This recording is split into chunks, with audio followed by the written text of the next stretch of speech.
yang menyesuaikan kenaikan berat badan, sehingga nanti sewaktu dia dilakukan yang ditanam oleh dokter ditanam di vena subclavia seperti itu. Jadi proses saja itu nanti salah satunya dengan pemasangan kateter di sini. Ini ada warna merah dan warna biru. Ini ada warna merah dan warna biru. Kemudian warna merah dihubungkan dengan yang merah.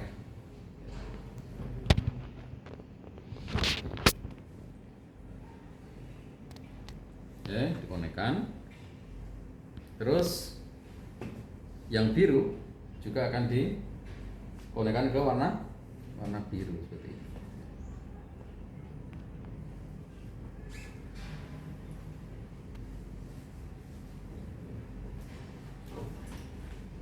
Nah, seperti ini. Kalau prosesnya hadir berlangsung, ini kita buka klemnya. Ini diputar dengan kecepatan pompa 100 sampai 150 ml dalam 1 menit. Maka darah akan mengalir dari tubuh pasien mengalir ke yang merah ini. Yang merah. Akhirnya masuk ke pintu ini. Darah dari atas. Sedangkan mesin itu mengeluarkan cairan pencuci. Setiap proses cuci itu butuh yang namanya cairan pencuci. Kita cuci baju, cuci celana dalam pakai rinso, pakai soklin. Kita nyuci piring, nyuci gelas, nyuci sendok pakai Mama Lemon, Sunlight dan sebagainya. Butuh cairan pencuci. Di dalam proses HD itu juga butuh namanya cairan pencuci yang namanya dialisat. Dialisat adalah yang di depan mesin ini, dua trigen ini. Ambil yang ringan karena ini berat. Atau juga bisa yang dalam bentuk seperti ini. Ini juga dialisat namanya. Saya rinso, saya powder. Ini juga namanya dialisat bikarbonat. Dialisat bikarbonat itu juga bikarbonat. Cairan tersebut. Ini berbentuk liquid atau cairan. Ini berbentuk powder juga namanya bikarbonat. Itu namanya dialisat.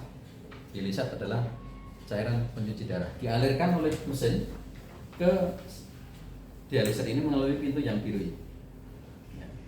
Darah dari sana dihadang oleh cairan pencuci yang dari biru. Darah, cairan pencuci. Terus menerus dalam waktu 4 sampai 5 jam. Dan disinilah terjadi proses yang namanya ultrafiltrasi dan difusi, pembersihan darah. Terus darah yang sudah bersih akan dikembalikan ke tubuh lagi melalui pintu yang biru ini, masuk ke dalam tubuh lagi. Jadi ini muter darah, diambil dari yang merah, keluar dari yang merah, dicuci di sini, kemudian dimasukkan ke dalam tubuh lagi. Tanya, Pak, terus sekarang yang dibersihkan keluarnya lewat pintu mana? Ya. Urin,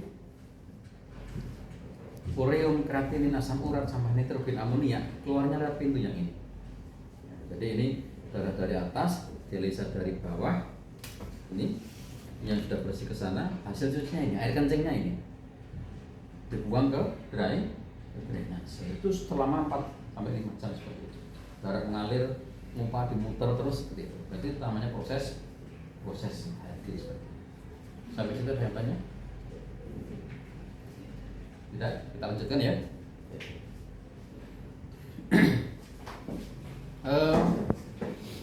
Sekarang akan saya kenalkan standar dari pengertian hadis ulama. Kita kenalkan sebuah alat. Ini namanya adalah AVBL. Apa diulangi? AVBL. Singkatan lagi kan?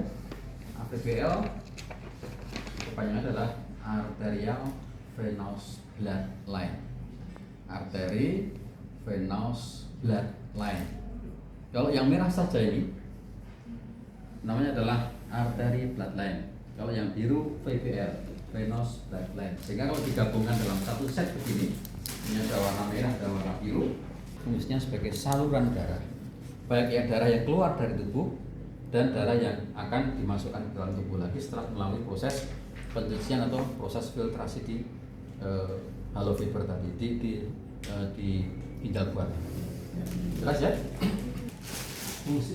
Terus kemudian yang kedua yang tidak boleh terlewatkan, fungsi terpenting ya.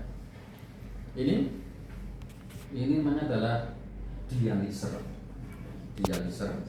Yuk bersama-sama, dialiser atau hollow fibers, atau disingkat HF ya. Sama saja, dialiser atau hollow fibers atau HF, atau dalam istilah bahasa Inggrisnya adalah artificial kidney atau ginjal tiruan ya. Artificial adalah tiruan, kidney adalah ginjal. Oke, ini adalah punya beberapa nama: dialiser, hollow fiber, artificial kidney, atau dalam bahasa Kulon Progonya dia adalah namanya adalah tabung ya.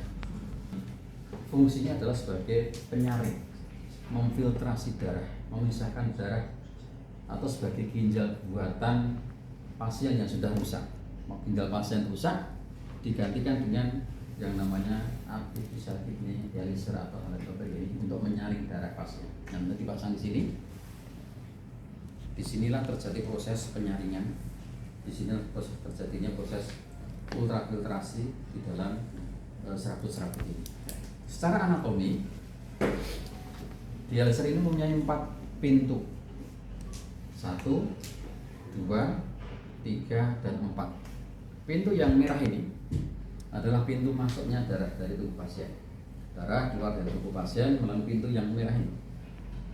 Terus darah yang sudah dicuci di sini akan keluar melalui pintu yang biru ini, keluar sana, sehingga nanti masuk ke dalam tubuh lagi.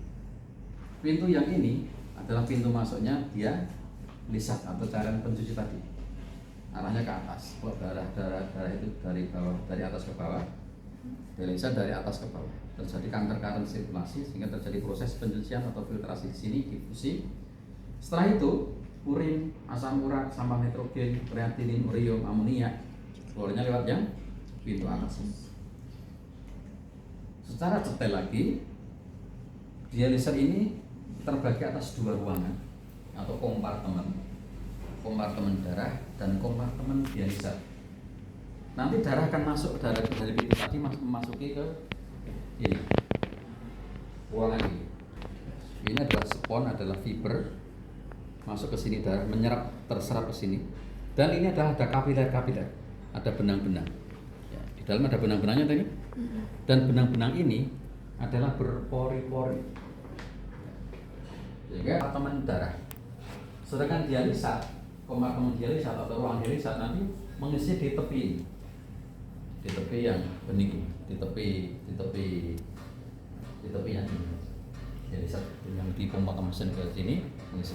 Sehingga terjadi proses difusi dan ultrafiltrasi di situ. Sebagai vitalnya ginjal, sebagai penyaring bagian ginjal, yang namanya nefron. Nefron itu terbungkus oleh glomerulus. Glomerulus terbungkus oleh kapsula Bowman. Ada ginjal itu ada korteks, ada medula, di bagian medula ada kapsula Bowman. Kapsula Bowman membungkus glomerulus, glomerulus membungkus nefron. Kita punya berapa nefron di dalam ginjal kita, di dalam tubuh kita? Ya, banyak. Berapa banyaknya? Berapa nefron kita manusia normal? 5. Sama ibadah ya. 1 juta. 5, 1 juta. Ya, berapa naik? Nefron kita normal adalah 2 juta nefron. Ginjal kita itu ada 1 atau 2? Ya, makanya dia 2 juta. Oh, masing-masing 1. Manusia itu bisa hidup dengan 1 juta nefron atau dengan 1 ginjal saja. Maka ginjal cukup disebut 1 kali. Oh ya, ginjal. Meskipun dua jumlahnya disebutnya adalah bukan ginjal. Kalau paru-paru kan dua, harus kita bisa hidup dengan dua paru, maka disebut paru-paru. Kita punya pi dan punya pi, maka disebut pi. Oke. Nefron adalah unit terkecil dari ginjal yang diwakili oleh ini. Ini banyak sekali berpori-pori sebagai pengganti nefron. Terus dokter yang menangani ahli daripada ginjal hipertensi secara internasional dia sebut sebagai nefrolog. Kalau paru-paru pulmonolog, kalau saraf neurolog. Sehingga kalau ginjal, ahli ginjal dengan hipertensi namanya adalah nefrolog seperti itu. Ya, itu secara anatomis halo fiber seperti itu. Oke. Alat yang ketiga yang saya kenalkan bagi Anda.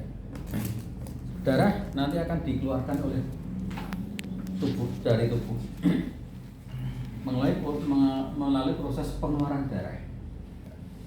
Dan nanti pasien akan dikeluarkan darah. Jarum ini yang sangat kecil jarumnya, Anda bisa lihat jarumnya kecilnya.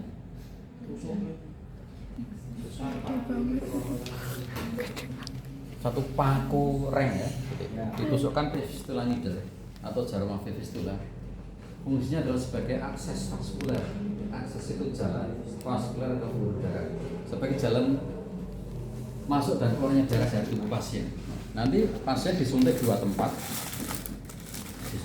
di sini ya. Yang satu nanti disuntikkan di sini, gitu. Terus kemudian difiksasi, ini ada fiksasi, dokter saya gunting.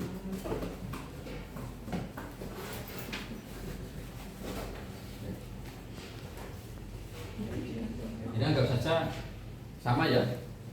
Ini juga fiksasi, karena enggak ada gunting, maka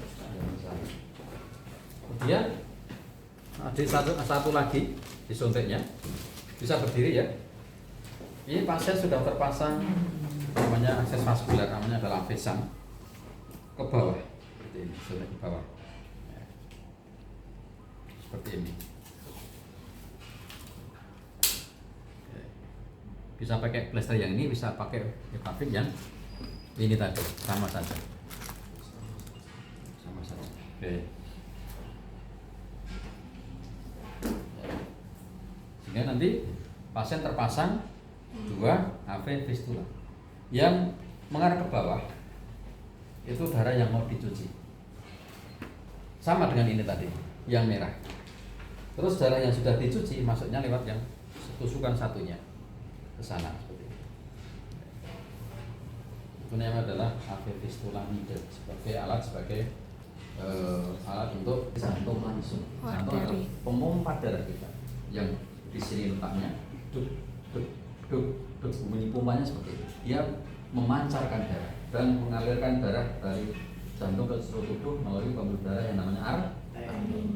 Arteri sifatnya adalah memancar kuat, yang bisa kita raba dengan di tangan kita. Ini namanya arteri radialis di sini. Di sini arterinya. Apa nih? Nadi itu arteri. Tidak ada detak nadi, denyut nadi. Di karotis ini juga ada. Itu bukti bahwa dia pembuluh darah yang berasal dari jantung langsung, yang namanya arteri, memancar seperti. Terus vena. Vena adalah pembuluh darah balik dari tubuh ke dalam jantung. Hanya dari kalau arteri dari jantung, kalau vena dari tubuh ke, artinya bahwa avesan itu arteri dan vena disambung. Penyambungannya ada tiga macam, side to side, tepi dengan tepi, end to side salah satu dipotong, digaduk di situ. Yang teknis berikutnya adalah end to end, dipotong semuanya sehingga arteri vena digabung seperti itu. Sehingga vena dialiri oleh darah arteri dengan kecepatan yang tadi yang bisa 250, bisa 230, bisa 300, itu pasien tidak akan kolaps karena sudah ada tersuplai dari arteri seperti itu. yang berkaitan dengan needle AV fistula seperti itu. Kaitannya dengan avesan. Pak, kalau pasiennya belum dipasang avesan, belum dioperasi, dia akan dipasang namanya tadi yang dipasang di sini. Sama saja itu. Ini namanya adalah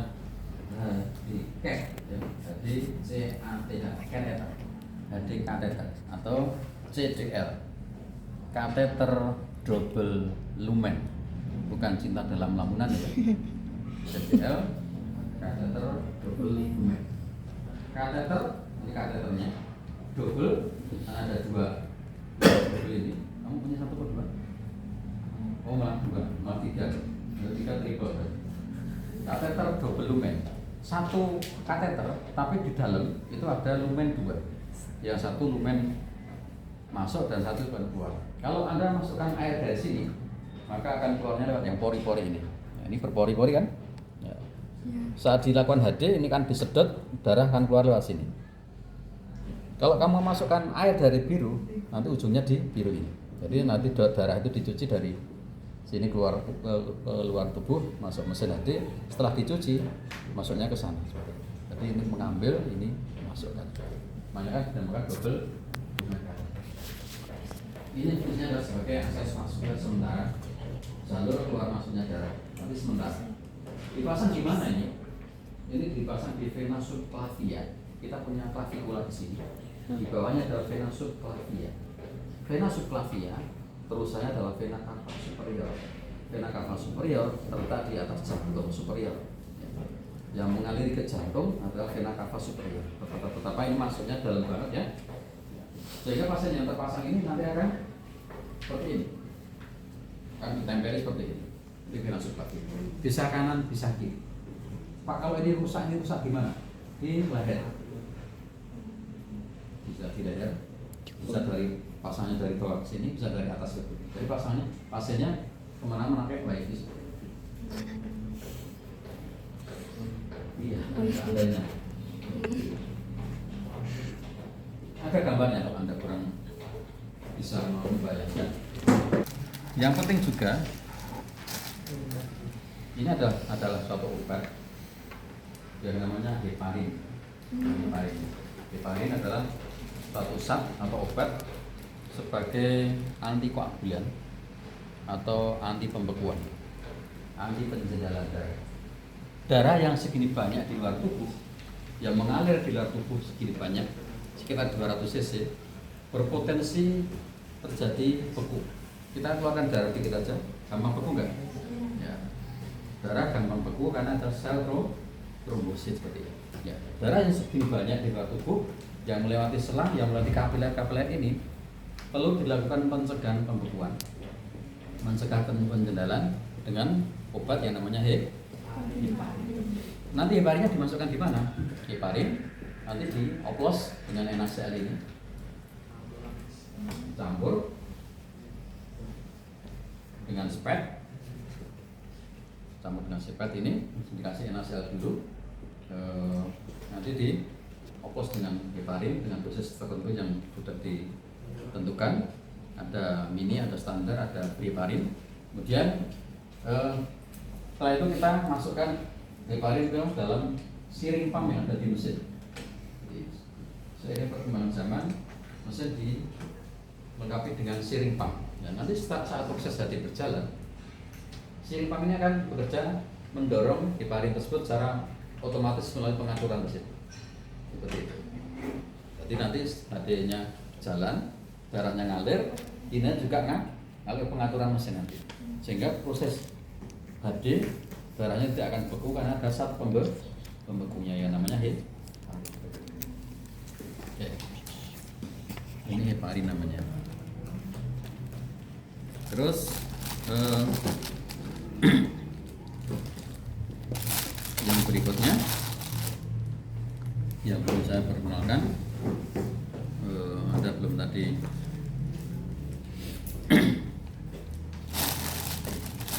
pada proses HD itu kalau belum dipasang avesan, pasien akan dilakukan anestesi lokal. Coba bayangkan kalau masang ini di subclavia di leher, kalau nggak dibius gimana? Sakit kan? Terus kalau belum pasang tiket, belum pasang avesan, dia disuntiknya di selangkangan, bisa kanan bisa kiri.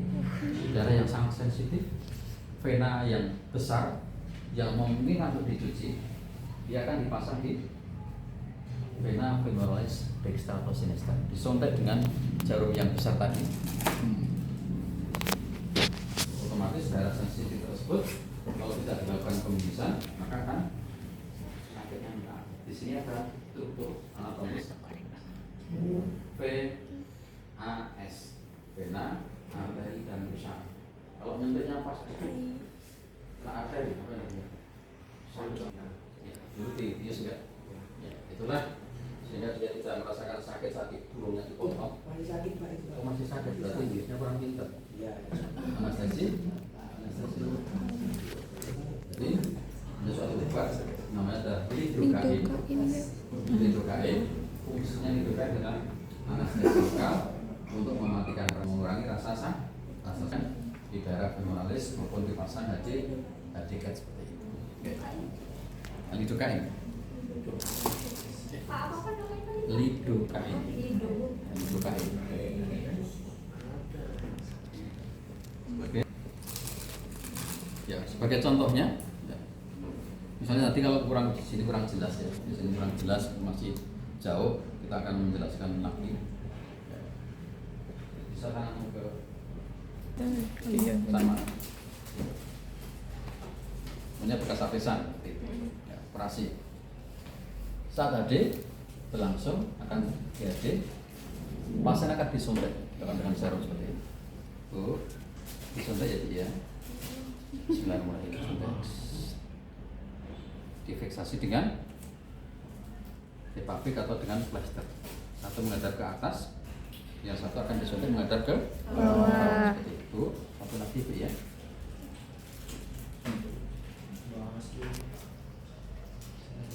Seperti ini. Jadi darah yang akan dicuci nanti adalah yang ini. Masuk ke dalam tubuh, ke dalam jari seringnya tadi. Sedangkan yang sudah dicuci masuk ke sini. Itu kalau sudah pasang operasi apesan. Kita kenalkan alat lagi satu lagi. Saat nanti selesai HD, kita kira jarumnya dicabut atau enggak? Dicabut ya, mungkin kan kita biarkan pasiennya ke rumah bawa itu. Ini suatu alat juga. Ini adalah namanya kasa depres, ya. Kasa depres. DEPRESS. Dep itu menghentikan, pres itu menekan. Kasa depres. Apa fungsi kasa depres? Saat nanti jarumnya dicabut dari tubuh pasien, oh, ini adanya, Mbak, ini adanya sudah selesai dan 4,5 jam kita kerjakan adik, sudah terlalu cuci darahnya, kita lepas ya jarumnya Bu ya, kita lepas. Pelan-pelan. Kita akan suruh pasiennya Bu, tahan nafas Bu, tahan nafas panjang, kita tahan nafas, tarik ya Bu ya, kita kan Bu. Yang satu juga kita lepas plasternya, kita cabut Bu, cabut ya, yang satu ya. Bismillahirrahmanirrahim. Tarik nafas, tahan.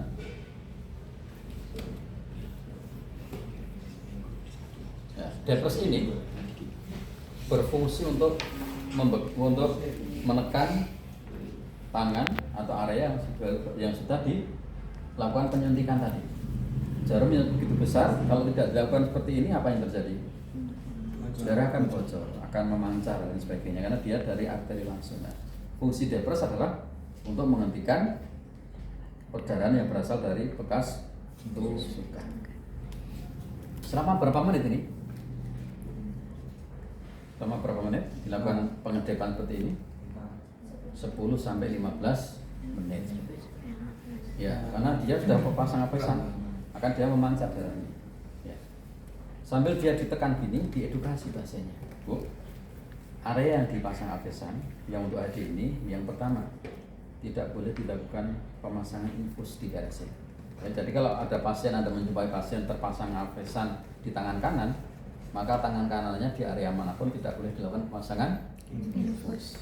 Yang kedua, tangan yang dipasang avesan begini tidak boleh diambil darahnya untuk pemeriksaan. Kalau diambil di sini tak boleh. Ya. Terus yang ketiga, pasien yang terpasang avesan tidak boleh mengangkat beban yang terlalu berat, lebih dari 5 kg, tidak boleh. Nanti terjadi proses ruptur atau pecah darahnya karena bebannya tinggi. Terus pasien yang sudah dilakukan avesan seperti ini, tangannya tidak boleh untuk bantalan tidur. Tidur kadang bantalan tangan toh. Ya, jadi diedukasi seperti itu. Nah, diedukasi tuh dijaga kebersihan lukanya ya. Jangan sampai ada infeksi. Karena kalau ada infeksi nanti harus ganti tangan untuk dipasang avesan lagi. Kalau pasiennya masih muda, masih cantik seperti ini, salah diedukasi dikumbali juga. Bu, ini hari apa, Bu? Harinya hari apa ini? Selasa. Bu, ini hari apa, Bu? Hari Selasa. Selasa dunia kita berdua itu ya. Pasiennya udah nggak mau kasih Oh, lagi, iya, gombalan aja, cuma tandaan aja ya, gitu. Kalau harinya Jumat, maksudnya hari Jumat apa gombalannya? Jumat. Diidek selama 5-10 menit, 10-15 menit, kemudian difiksasi seperti itu. Fiksasi ya. Terus fiksasi. Baru pasien diperbolehkan untuk pulang ke rumah masing-masing. Jadi selama dia perjalanan, dia masih ditekan dengan kasa depres, biar apa? Di perjalanan dia aman.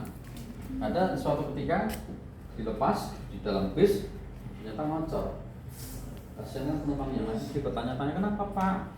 Ini korban penusukan. Di mana korban penusukannya? Di rumah sakit. Siapa yang melakukan perawat? Tidak boleh dilakukan pengukuran tekanan darah atau detensi seperti itu. Jadi betul-betul dijaga kebersihan, betul dijaga kekuatannya, tidak boleh dilakukan tensi, tidak boleh dilakukan penusukan infus, pengambilan darah maupun bantalan di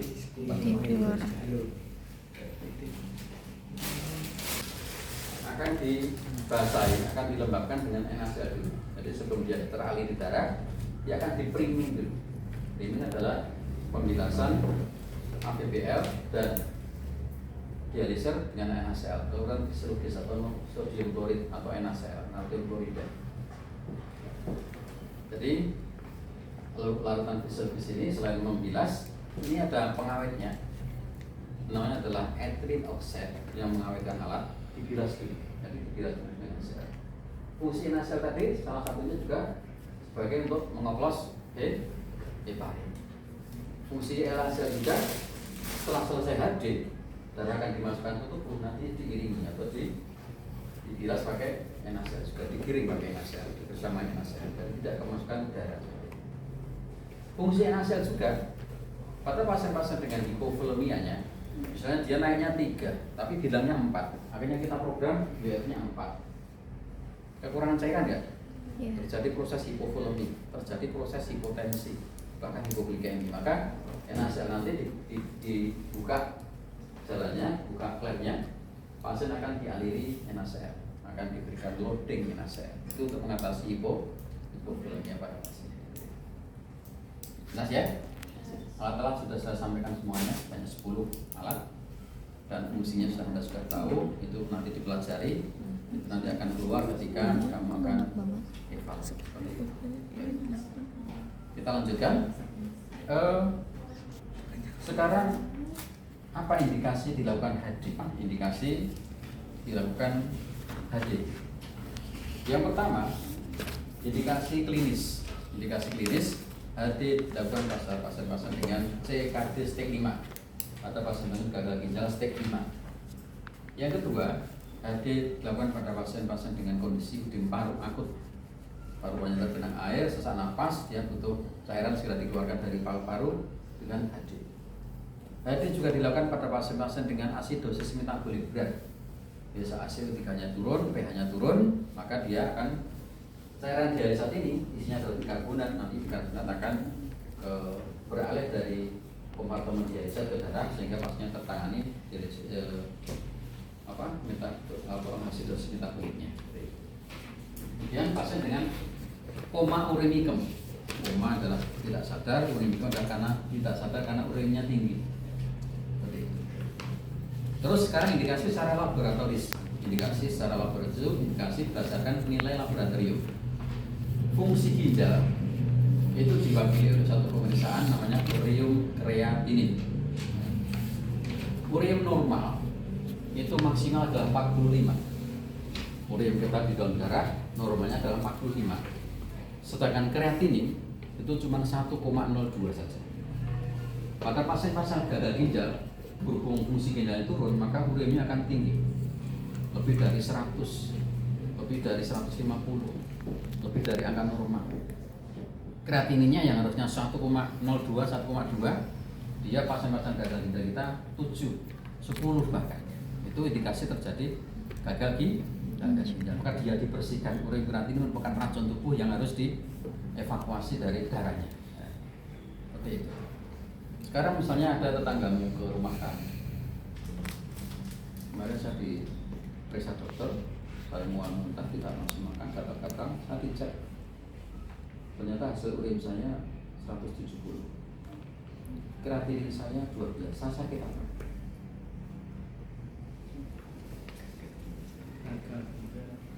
Gagal ginjal. Ya. Tadi fungsi ginjal diwakili oleh hasil ureum kreatinin. Ureum normal maksimal 45. Kreatinin normal maksimal 1,2. Jadi kalau tetanggamu bawa lab ureumnya tinggi, kreatinin tinggi, berarti dia sakit ginjal. Sekarang tetanggamu datang ke rumah kamu, Pak. Kemarin saya cek lab disuruh dokter. Saya panas sudah 7 hari, juga tidak langsung makan. Saya dicek SGOT, SGBT saya tinggi. Saya sakit apa enggak?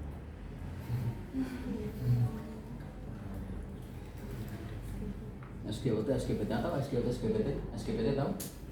SGBT, SGBT laut tempe. SGOT, serum glutamik oxalate transaminase. SGBT, serum glutamik pyritic transaminase.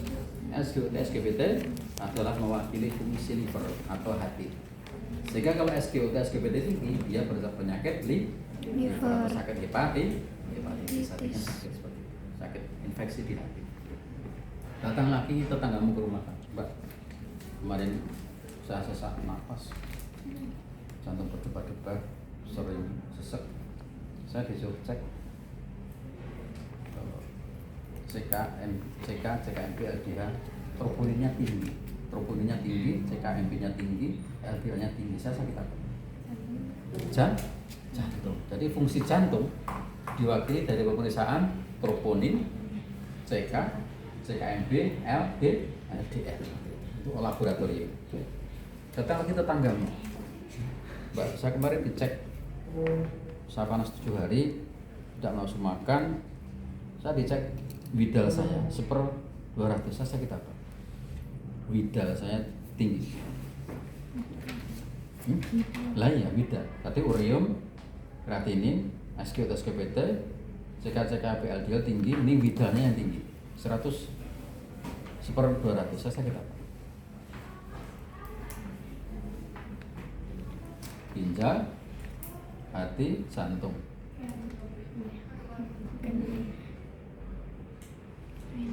Tipoid. Jadi fungsi cek widal itu untuk mengetes dia sakit tipoid. Datang lagi tetangga, Mbak, saya kemarin datang badan merasa panas sudah 5 hari, trombosit saya kok malah turun ini. Pak 50, saya sakit apa? Demam berdarah. Jadi dari hasil laboratorium Anda bisa menyimpulkan suatu penyakit. Ureum kreatinin tinggi sakit SGOT, SGBT tinggi sakit hati. Kemudian CKMP, LDL tinggi, troponin tinggi sakit jantung. Widalnya tinggi sakit, trombosit turun sakit. Sekarang datang ke rumah kamu. Mas, saya kemarin sobat saya tinggal 5.000, saya sakit apa? Habis duit. Belum, masih ada 5.000.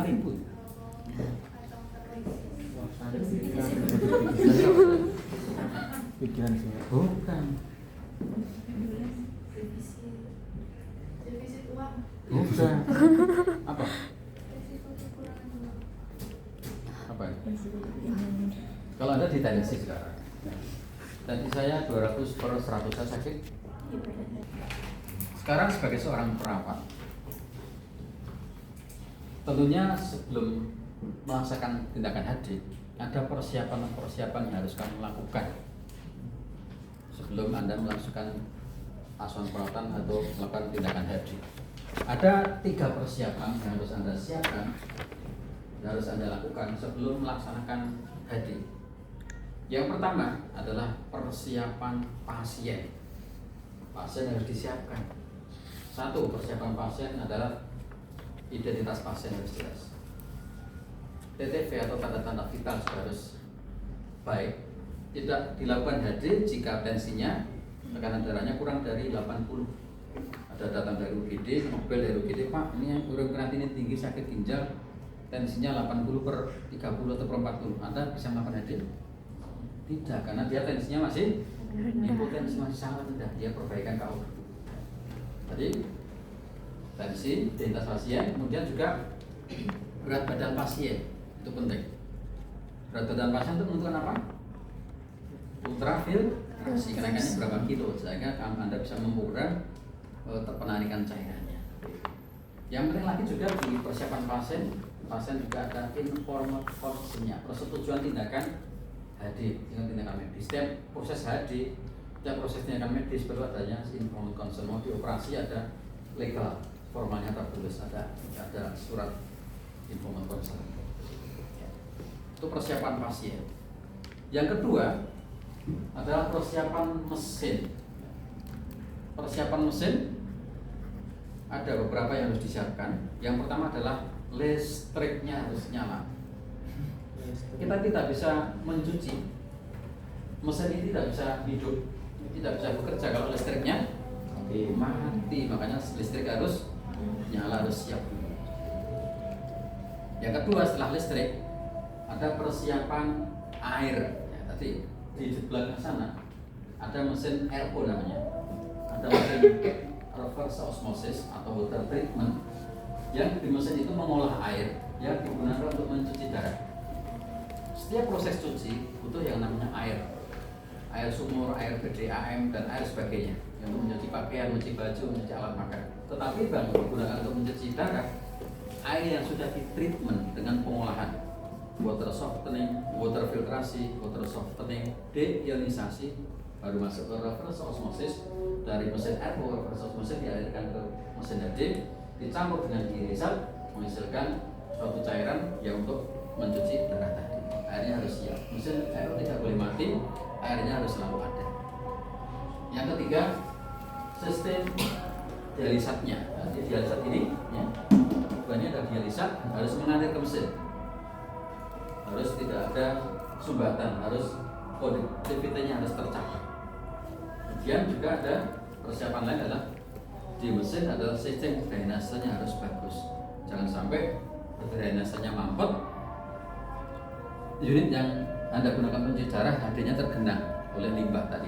Nah, limbahnya keluar lewat selang-selang ini, dikeluarkan lewat drainase yang di belakang mesin itu. Maka selang-selangnya atau itu tidak boleh mampet, harus lancar seperti itu. Jadi di mesin, persiapan mesin ada listrik, ada persiapan air, ada persiapan dialisat, sistem dialisatnya harus ready, dan sistem drainase.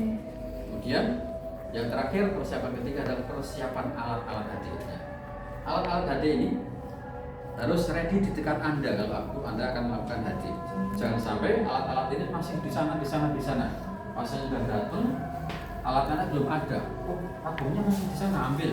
Tabung. Oh, belum ada buat dialisatnya, ambil. Oh, jarumnya belum ada. Waktu Anda akan habis untuk wira dan wiri. Jadi alat-alat tersebut sudah ada di dekat pasien sewaktu akan melakukan tindakan hemodialisis. Jadi itu yang bisa saya sampaikan. Mudah-mudahan bermanfaat. Disebutin. Kenapa nggak Kita tunggu disebutin? nanti eventnya mau kapan? Ya, mau kapan? Minggu depan tanggal berapa? Minggu depan itu. Mudah-mudahan saya pas bisa ya. Minggu depan Jadi, 12 gajinya Lampung.